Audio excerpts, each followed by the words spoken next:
Hello student, welcomes again in maths online class at ACA.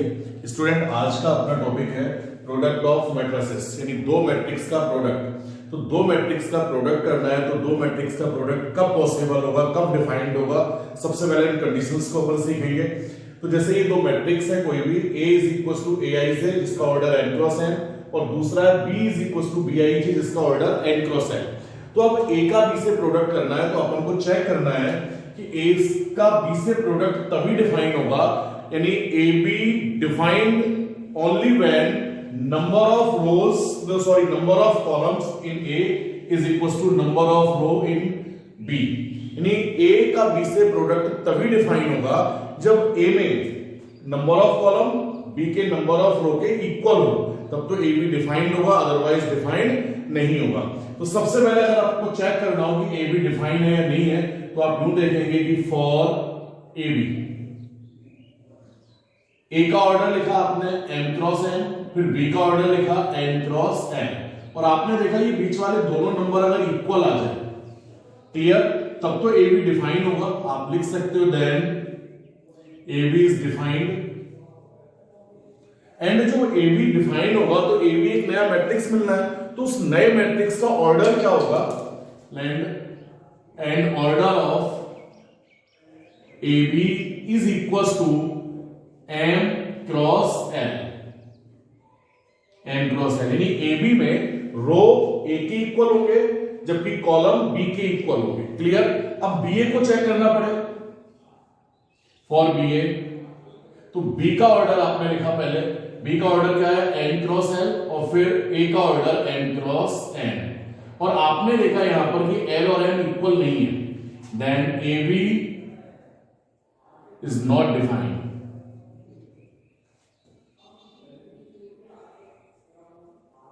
Clear, AB defined नहीं होगा।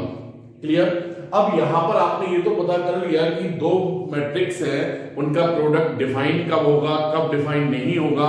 अब define अगर होता है तो AB जो नया मैट्रिक्स बनना है वो बनेगा कैसे, उसको देखते हैं। तो एग्जांपल लिया बेटा आपने, for example A is equal to 2 3 -1 1 2 0। क्या ऑर्डर है इसका, 2 क्रॉस 3। एंड एक मैट्रिक्स लिया बेटा B 1 2 3 -1 1 0, और इसका ऑर्डर हो गया 3 क्रॉस 2। क्लियर। तो आप देखेंगे कि यहां नंबर ऑफ कॉलम 3 है, यहां नंबर ऑफ रो 3 है, इसका मतलब AB डिफाइन होगा। AB के लिए आप चेक करेंगे तो A का ऑर्डर 2 क्रॉस 3, B का ऑर्डर 3 क्रॉस 2, तो बीच वाली दोनों नंबर सेम है ना। तो जो नया मैट्रिक्स आएगा AB is equal to ABIJ। ABIJ का मींस क्या देखेंगे अभी, और उसका जो ऑर्डर होगा बेटा वो 2 क्रॉस 2 होगा। क्लियर। AB फाइंड करेंगे अपन, क्या आएगा, AB is equal to A matrix लिखा मैंने 2 3 -1 1 2 0, एंड B 1 2 3 -1 1 0। मल्टीप्लाई कीजिए, तो रो का मल्टीप्लाई किससे करते हैं, कॉलम से। ध्यान रखेंगे तो मैट्रिक्स का मल्टीप्लिकेशन के लिए पहले मैट्रिक्स का तो रो लेना है और दूसरे मैट्रिक्स का कॉलम लेना है, यानी रो का मल्टीप्लाई किससे करना है आपको, रो इनटू कॉलम, सेकंड वाले के कॉलम से। ओके। तो रो का फर्स्ट एलिमेंट इनटू कॉलम का फर्स्ट एलिमेंट, तो 2 × 1। ओके। प्लस रो का सेकंड, कॉलम का सेकंड, 3 × 3, प्लस रो का थर्ड और कॉलम का थर्ड × 1। क्लियर। तो फर्स्ट रो का फर्स्ट कॉलम से किया, क्या किया आपने कि रो के और कॉलम के करस्पॉन्डिंग एलिमेंट्स का प्रोडक्ट किया और उसका सम कर दिया, उनको ऐड कर दिया। यानी ये जो एलिमेंट बन रहा है अपना फर्स्ट एलिमेंट AB का, ये कैसे बना, सम ऑफ प्रोडक्ट ऑफ, ये क्या चीज है, sum of product of corresponding elements of row of A and column of B, sum of product of corresponding elements of row of A and column of B. Clear. अब first row का second column से करेंगे तो to to सा 4 यानी 2 into 2 plus 3 into -1 और -1 into 0 plus -1 into 0। Clear. अब second row का फर्स्ट से करोगे तो ये आ जाएगा 1 into 1 plus 2 into 3 plus 0 into 1। फिर वही कर रहे हैं आप कि रो और कॉलम के करस्पॉन्डिंग एलिमेंट्स का पहले मल्टीप्लाई कर रहे हो फिर उनको ऐड कर रहे हो। क्लियर। सेकेंड कॉलम के साथ करेंगे तो 1 into 2 plus 2 into 2 plus -1 into 0। Solve कीजिए इसको तो ये 2 प्लस 9 और ये -1। ओके। ये 1 प्लस 2 3 जा 6 प्लस 0 ये 4 -3 एंड ये 0। ओके। ये 2 प्लस 2 एंड ये 0। सॉल्व कीजिए बेटा तो 9 प्लस 2 11 -1 10 एंड ये 4 -3 1 6 1 7 और 2 प्लस 2 4। ये 2 क्रॉस 2 का एक नया मैट्रिक्स मिल गया जो कैसे मिला obtained by product of A and B. Clear. एक एग्जांपल है बेटा फिर कि ए गिवन है 2 3 -1 1 2 3 1 4 -1 एंड बी है 2 4 3 -1 0 2 0 2 -1। इसका ऑर्डर भी 3 क्रॉस 3 है इसका ऑर्डर भी 3 क्रॉस 3 है। क्लियर। तो जब ए बी को चेक करेंगे क्या ए बी डिफाइन है तो ए बी ए का ऑर्डर 3 क्रॉस 3 बी का ऑर्डर भी 3 क्रॉस 3 तो ये नंबर सेम है ना तो इसका मतलब ए बी डिफाइन होगा और ए बी जो डिफाइन होगा तो उसका जो ऑर्डर आएगा पहले तो ए बी डिफाइन है and order of A be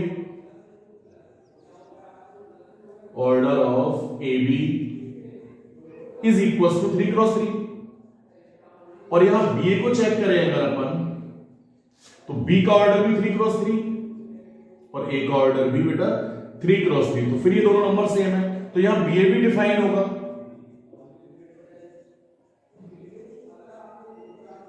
defined and order of B is also 3 cross 3।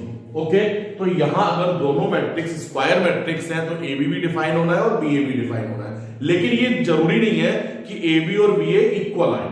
सिर्फ एक कंडीशन है जो आगे चल के नेक्स्ट क्लास में उनको मिलेगी वहां ए बी और बी इक्वल होंगे ओनली वन कंडीशंस। ठीक है।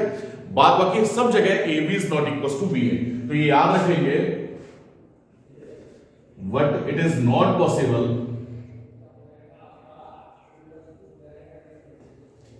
या नॉट नेसेसरी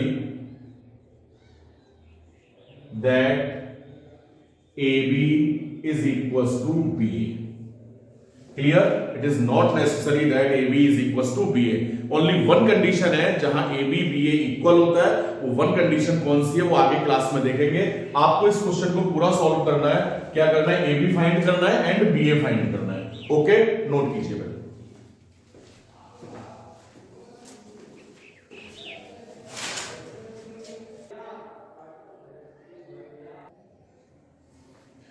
नेक्स्ट एग्जांपल है कि इफ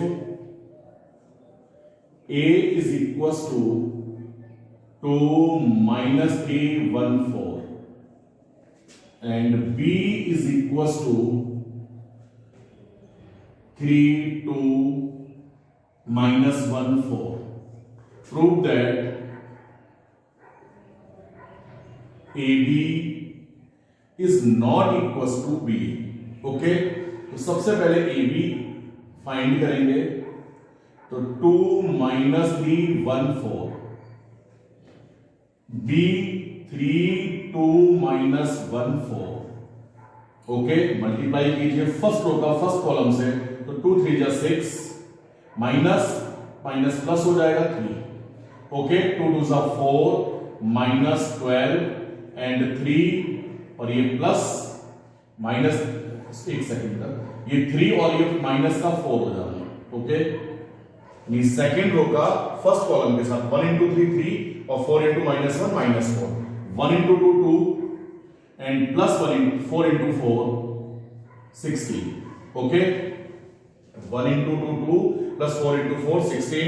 वापस एक बार देख ले, फर्स्ट रो का फर्स्ट कॉलम के साथ 2 3 जा 6 और ये minus minus plus 3। Okay, first row का सेकंड कॉलम से करेंगे तो 2 2 जा 4 और ये माइनस 3 4 जा 12।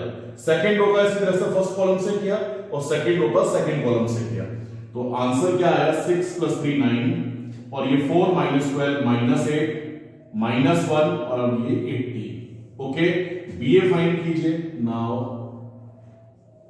बीए और इसको फर्स्ट बोल देंगे, तो v में क्या है 3 minus 1 2 4 and a 2 minus 3 1 4। Multiply कीजिए तो ये 3 2 जा 6 plus 2 and minus 9 plus 8 minus 2 plus 4 3 plus 16। Okay, तो ये 6 प्लस 2 8 8 माइनस 9 माइनस 1 4 माइनस 2 2 और 16 प्लस 3 19। सेकंड, तो आप फर्स्ट और सेकंड को अगर ऑब्जर्व करें तो A B is not equal to B A, तो from first and second it is proved that AB is not equals to BA।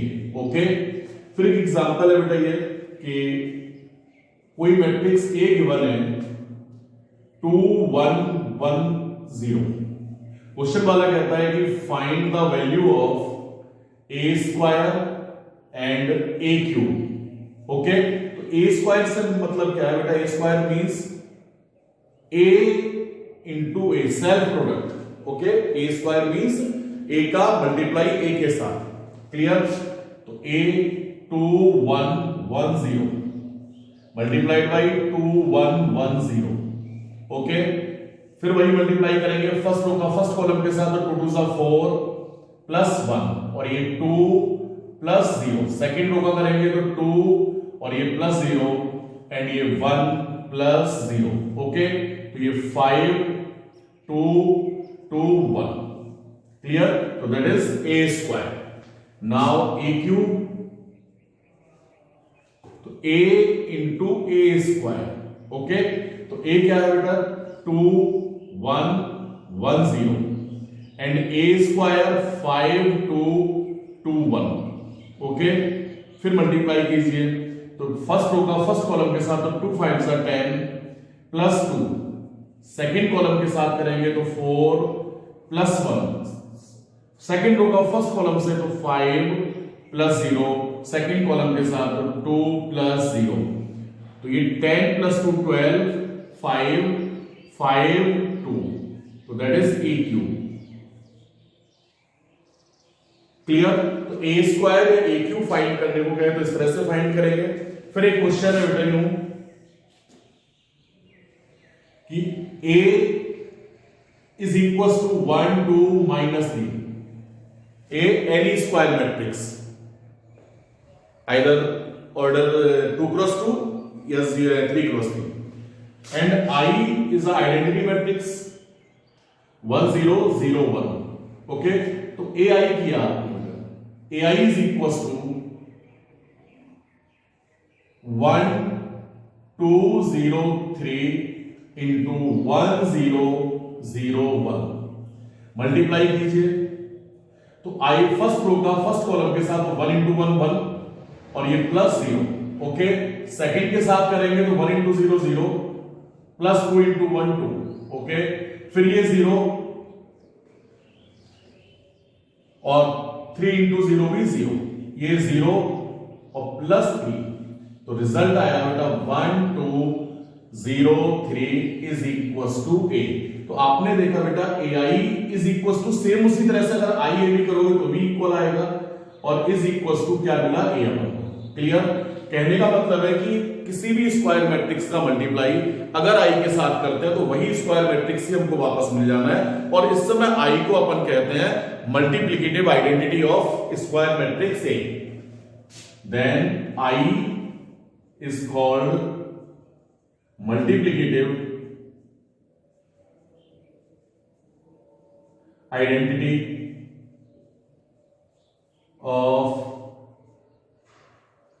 Square matrix A. Clear? तो I identity matrix तो है ही है, लेकिन आई किसी भी स्क्वायर मैट्रिक्स का multiplicative identity भी है। ओके, ये कुछ पॉइंट्स भी याद रखेंगे, जैसे आपने A B is not equal to B है तो देख ही लिया था, यानी कॉम्पिटिटिव लॉ यहां फॉलो नहीं होता। बट अगर यूं लिखा है कहीं A B C is equal to होगा बेटा ए बी इंटू सी, इसको एसोसिएटिव लॉ बोलते हैं।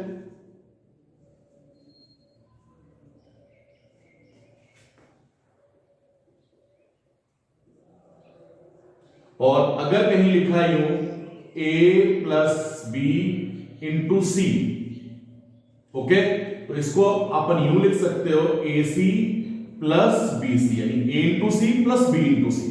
ये कहलाता है बेटा distributive law, distributive law. Okay,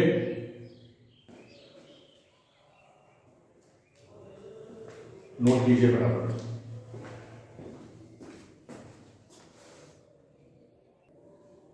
बेटा इन सारे टॉपिक्स को आप अच्छे से स्टडी करोगे और एक्सरसाइज नंबर जो 3.2 है उसके लगभग क्वेश्चन आप कर सकते हैं, तो ट्राई करेंगे। नेक्स्ट क्लास में अपन उन क्वेश्चंस को एक बार डिस्कस करेंगे, इन क्वेश्चंस पर जो भी आपके डाउट्स होंगे, कुछ क्वेश्चन है जिनको सॉल्व करके मैं दूंगा, बट बाकी सारे क्वेश्चन आप एक बार ट्राई करेंगे। Okay, thank you.